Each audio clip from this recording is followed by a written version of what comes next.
Kidney stones ఒక్కసారి వచ్చాక pain ఎంత డేంజరస్ గా ఉంటుందో తెలుసా?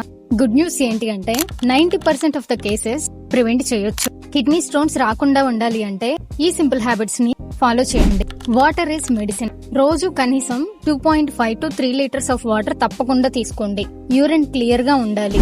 Citrus fruits, lemon, orange citrate calcium ని బైండ్ చేసి స్టోన్ ఫార్మేషన్ ని ప్రివెంట్ చేస్తుంది.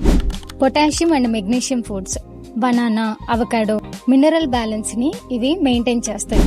కాల్షియం ని అవాయిడ్ చేయకండి. మిల్క్, కర్డ్ నార్మల్ గా తినండి. కాల్షియం తక్కువ ఉంటే స్టోన్స్ రిస్క్ పెరుగుతుంది. Salt and sugar control. Salt ఎక్కువగా తీసుకోవడం వల్ల కాల్షియం లాస్ పెరుగుతుంది. స్టోన్స్ రిస్క్ ఇంక్రీజ్ అవుతుంది. ఆక్సిలేట్ ఫుడ్స్ ని లిమిట్ చేయండి. స్పినాచ్, చాక్లెట్, నట్స్ కంప్లీట్ గా అవాయిడ్ చేయటం కాదు, moderation is important. Kidney stones daily habits వల్ల స్లోగా ఫామ్ అవుతాయి. వాటర్ అండ్ బ్యాలెన్స్డ్ డైట్ తీసుకోవడం వల్ల ప్రివెంట్ చేయొచ్చు. పెయిన్ వచ్చాక హాస్పిటల్ కి వెళ్లడం కంటే ముందే వాటర్ బాటిల్ ని పట్టుకోండి.